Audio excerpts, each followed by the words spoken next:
लोकसभा चुनाव में बेहतर प्रदर्शन के बाद एसपी कांग्रेस का जोश हाई है। यूपी में 10 सीट पर होने वाले चुनावों के लिए एक बार फिर से 2 लड़कों की जोड़ी बीजेपी को टक्कर देने की तैयारी कर रही है।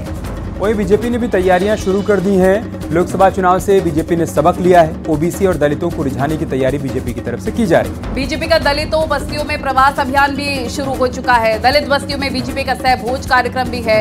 एसपी भी गाँव बस्ती में जाकर चौपाल के कार्यक्रम करेगी। एनडीए फॉर्मूले को फिर से अपनाएगी समाजवादी पार्टी, माफ कीजिएगा पीडीए फॉर्मूले को एक बार फिर से अपनाएगी समाजवादी पार्टी। कांग्रेस ने भी 15 दिवसीय कार्यक्रम तैयार कर दिया है और दलितों के बीच कांग्रेस का विशेष सदस्यता अभियान भी चलाया जाएगा। बीएसपी नेता भी गांव-गांव जाकर चौपाल लगाएंगे, लेकिन सबसे अहम कड़ी है दलित, जिसे रिझाने के लिए जहां बीजेपी पूरी ताकत लगा रही है, वहीं बीएसपी ने पहली बार उपचुनाव लड़ने की बात कहकर एसपी कांग्रेस की गठबंधन को टेंशन दे दिया है। चलिए इसी पर आपको एक रिपोर्ट दिखा दें।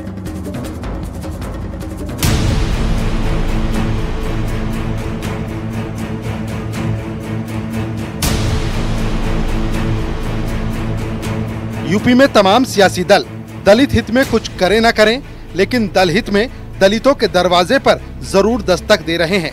बीजेपी घर घर जाकर दलितों को पार्टी से जोड़ने का अभियान चला रही है। कांग्रेस हर जिले में दलित चौपाल करेगी। अखिलेश यादव की पार्टी गांव-गांव में पीडीए पंचायत कर रही है। वहीं मायावती की पार्टी बीएसपी भी गांव-गांव जाकर दलित पंचायत करने जा रही है। यूपी में दलित मतदाताओं को रिझाने के लिए राहुल गांधी ने पार्टी के रणनीतिकारों को जिम्मेदारी सौंपी है। सूत्रों के मुताबिक लखनऊ में कांग्रेस की उच्च स्तरीय बैठक हुई। राज्य भर के प्रमुख दलित नेताओं के सुझाव आए। 15 दिवसीय कार्यक्रम तैयार किया गया। दलितों के बीच विशेष सदस्यता अभियान चलेगा। प्रभावशाली दलित हस्तियों की पहचान की जाएगी। जिला स्तर पर दलित चौपाल का आयोजन होगा। मंडल स्तर पर दलित सम्मेलन किए जाएंगे। लोकसभा चुनाव में दलितों से मिले समर्थन से कांग्रेस उत्साहित है। कांग्रेस दलितों के इसी समर्थन को विधानसभा उपचुनाव और 2027 विधानसभा चुनाव में भी बरकरार रखने के अभियान में जुटी है।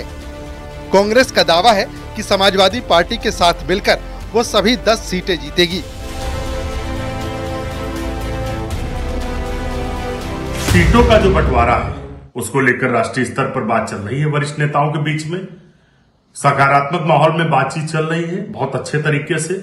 और कांग्रेस पार्टी, समाजवादी पार्टी के कार्यकर्ता सभी 10 की 10 विधानसभा की जो उपचुनाव की सीटें उसमें पूरी ताकत से चुनाव लड़ेंगे और भारतीय जनता पार्टी के पास जवाब नहीं है, उनको हराने का काम करेंगे।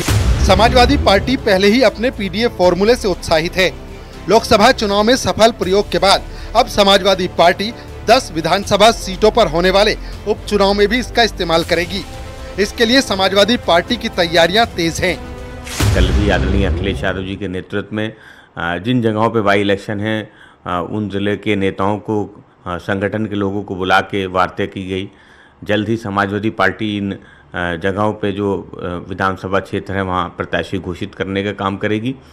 समाजवादी पार्टी समझती कि उत्तर प्रदेश में समाजवादी पार्टी भारतीय जनता पार्टी को बाई इलेक्शन में हराने जा रही है। बाकी दूसरे दल जो क्या तैयारी कर रहे हैं वो उनका विषय है। बात बीएसपी की करें तो मायावती ने पहली बार उपचुनाव में उतरने का फैसला किया है। बीएसपी के लिए कहा जाता था कि खराब से खराब हालात में भी पार्टी 16% के आसपास वोट शेयर मेंटेन कर जाती है, लेकिन हाल के लोकसभा चुनाव में बीएसपी का वोट शेयर कांग्रेस से भी कम रहा। यही वजह है कि इस बार बीएसपी ने सभी 10 सीटों पर उपचुनाव में लड़ने के लिए स्पेशल प्लान तैयार किया है।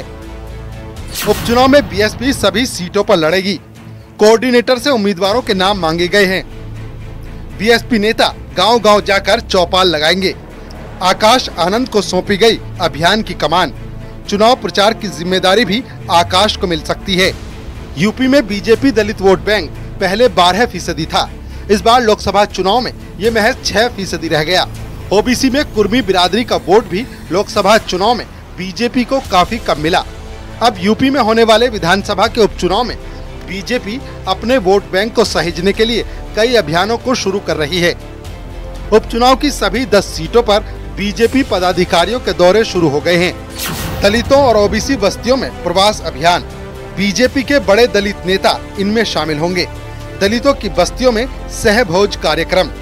ओबीसी कुर्मी वोट बैंक छिटकने से बीजेपी परेशान। समाजवादी पार्टी और कांग्रेस पार्टी ने एक नकारात्मक एजेंडे के आधार पर लोगों को गुमराह करने का काम किया है, लेकिन हम लोग पूरी तैयारी के साथ और अपने पूरे कामकाज के साथ और माननीय प्रधानमंत्री जी का जो संकल्प है विकसित भारत का, उस संकल्प के साथ जनता के बीच में जाएंगे। हम अपने कार्यक्रम अभियानों के माध्यम से समाज के सब वर्गों में एक व्यापक जनसंपर्क का कार्यक्रम और अपने कामकाज का लेखा जोखा जनता के बीच में रखें।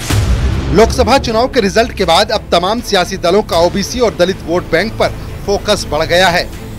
लोकसभा चुनाव के रिजल्ट के बाद तमाम सियासी पंडितों का मानना है जो दलित वोट बैंक मायावती से छिटक गया है उसे कांग्रेस और समाजवादी गठबंधन अपने पाले में लाने में कामयाब रहा है।